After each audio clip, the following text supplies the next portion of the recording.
আলোচনা সভা সম্মানিত দোয়া মাহফিলের সম্মানিত সভাপতি, আমাদের দেশ বাঁচাও মানুষ বাঁচাও কেন্দ্রীয় কমিটির সভাপতি, আপনাদের গ্রামের কৃতি সন্তান জনাব রকিবুল ইসলাম রিপন,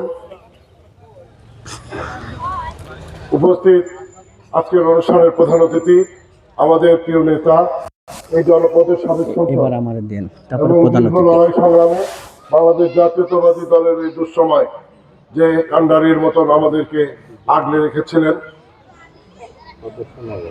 বর্তমান বিএনপির দেশনেত্রী বেগম খালেদা জিয়া, তারেক রহমানের আস্থাভাজন, তার পছন্দের বাংলাদেশ জাতীয়তাবাদী দলের ধানের শীষের মনোনয়ন দিয়ে যাকে আমাদের মাঝে পাঠিয়েছেন সেই নেতা খন্দকার নাসিরুল ইসলাম নাসির ভাই আজকে আমাদের মাঝে উপস্থিত মধুখালী উপজেলা বিএনপির সংগ্রামী সাধারণ সম্পাদক জনাব আব্দুল আলী মানিক,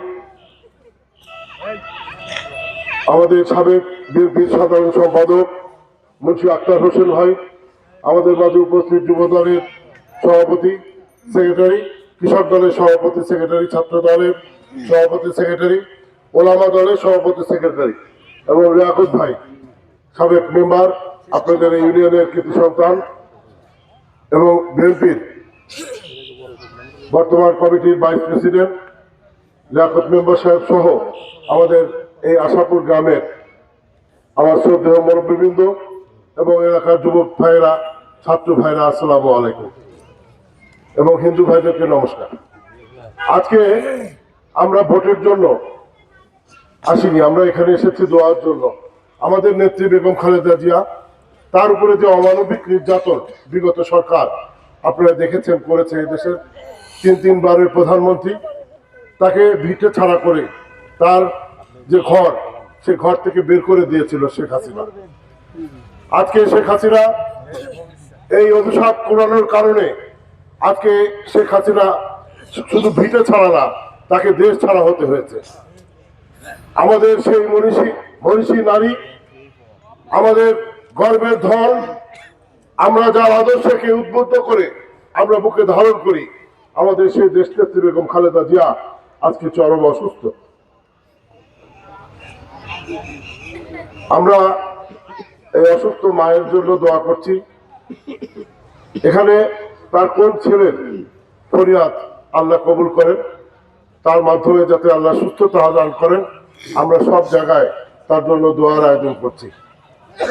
আপনারা মন খুলে তার জন্য দোয়া করবেন, সে যেন সুস্থ হয়ে আমাদের মাঝে আবার ফিরে আসে এবং স্বাভাবিকভাবে যাতে আমাদের সাথে আপনাদের জাতীয় সংসদ নির্বাচনে অংশগ্রহণ করতে পারে। আজকে আমরা এখানে জানেন আমরা খন্দকার নাসির ইসলাম ভাই আমাদের এখান থেকে মনোনয়ন পেয়েছেন, তার নির্বাচন প্রচারণার কাজ আমরা ইতিমধ্যে শুরু করেছি। আমাদের জাতীয় নির্বাচন সামনে, এই নির্বাচনটাই ছিল আমাদের মুখ্য দাবি। এদেশে ভোটের অধিকারকে ফিরিয়ে আনা, এদেশে রাতের ভোট দিনের ভোট রাতে এবং কোনো ভোট ছাড়া এদেশের প্রধানমন্ত্রী হয়ে দেশ চালানো শেখ হাসিনা। আমাদের কথা ছিল এদেশে একটা মানুষের জনগণের ভোটের অধিকার ফিরিয়ে দিতে হবে। এই ভোটের অধিকার ফিরিয়ে আনতে যে আন্দোলন সংগ্রাম, কত জুলুম অত্যাচার নির্যাতন আমাদেরকে সহ্য করতে হয়েছে, আমরা কত কিছু থেকে বঞ্চিত হয়েছি, কত মামলা মোকদ্দমার আসামি হয়েছি, কতবার যে জেল খেটেছি, আপনারা সকলেই তার সাক্ষী। আমাদের জাতীয়তাবাদী দলের নেতা কর্মীরা কেউ শান্তিতে আমরা কিন্তু দিন যাপন করতে পারিনি আওয়ামী লীগের ওই ফ্যাসিস্টদের আমলে। আজকে সেই আওয়ামী লীগের সেই দুঃশাসনের কথা মনে পড়লে এই ভোটের অধিকার, আজকের এই নির্বাচন একটা গুরুত্বপূর্ণ বিষয়। আজকে এই নির্বাচনে নির্বাচিত হতে হবে বিএনপিকে। এদেশের গণতন্ত্রকে ফিরে আনতে হলে, পুনরুদ্ধার করতে হলে এবং এদেশের জনগণের আস্থার প্রতীক ধানের শীষ, এই ধানের শীষকে ভোট দিতে হবে। আজকে বিগত দিনে যারা আওয়ামী লীগের সাথে আঘাত করে এই সমাজে কাজ করেছে, আমরা দেখেছি হালুয়া রুটির ভাগ কিন্তু জামাতের প্রত্যেকটি ভাই। আজকে এই যে দেখেন জামাতে ইসলামের যে কমিটিতে শিক্ষকরাই হলো এইখানের সমস্ত নেতৃত্বে কর্তৃত্বে, প্রত্যেকটা মাদ্রাসার শিক্ষক, ওই যে যারা প্রধান, বিশেষ করে প্রিন্সিপাল এবং সুপার, এরা কিন্তু সবাই জামাত করে, ঠিক কিনা? আমরা দেখলাম সমস্ত কমিটিতে আওয়ামী লীগের হয় বাচ্চু, নাই বকু, নাই এমপি, নাই এমপি সাহেবের বউ। সেই জায়গাটায় এই মাদ্রাসার শিক্ষক নিয়োগ হলো, শিক্ষক নিয়োগের সময় ওই প্রিন্সিপাল আর ওই সভাপতি এরা ওই শিক্ষক নিয়োগের সময় ভালো রুটি ভাত করে খায় যায়। তাদের সাথে আওয়ামী লীগের সাথে জিবির একটা সম্পর্ক ছিল। বিগত দিনে আওয়ামী লীগের আমলে কোন জামাতের নেতাকে কি এখানে অ্যারেস্ট হতে দেখেছেন? কোন জুলুম নির্যাতন হয়েছে? জামাতের নেতারা ছিল পানির টিলার ভিতরে, কিন্তু এখানে যত অত্যাচার, যত নির্যাতন সহ্য করতে হয়েছে আমাদের জাতীয়তাবাদী দলের নেতা কর্মীদের। আজকে এই গণতন্ত্রকে ফিরিয়ে আনার জন্য আমরা যখন লড়াই করছি, ভোট দেওয়ার অধিকার তো আমাদের। আজকে ওই ফ্যাসিস্ট আওয়ামী সরকার আজকে নির্বাচন থেকে বঞ্চিত। আজকে দেশে তাদের দলকে বহিষ্কার করা হয়েছে। আজকে তাদের দলের নির্বাচন করার নিবন্ধন নাই, আজকে তারা নির্বাচন করার সুযোগও নাই। আজকে এই নির্বাচনে আবার আওয়ামী লীগ এ নিয়ে বিনিয়ে বিভিন্ন ভাবে আমাদের মাঝে এসে হাজির হচ্ছে।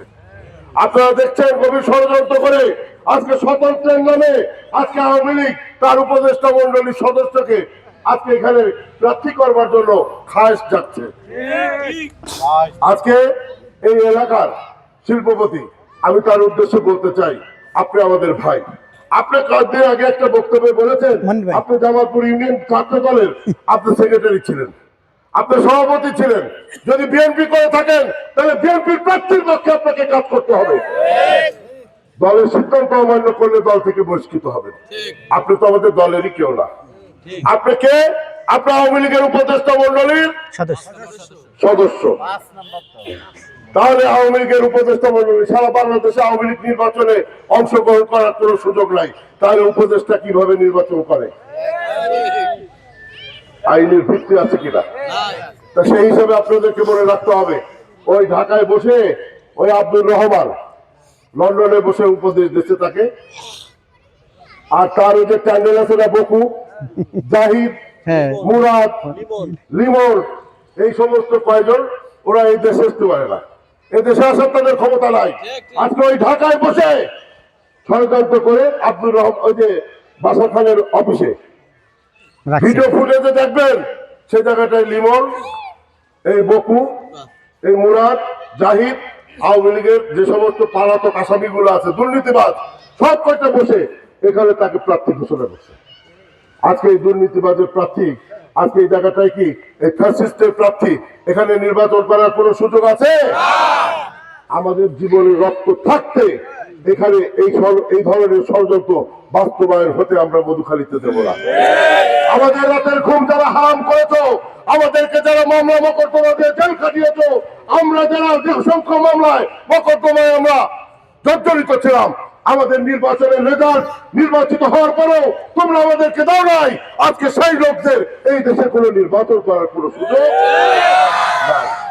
সেই হিসাবে মনে রাখতে হবে এবং স্মরণ করিয়ে দিচ্ছি, আজকে আপনি ভুলে যাবেন না, ইচ্ছা করলেই সবকিছু করা যায় না।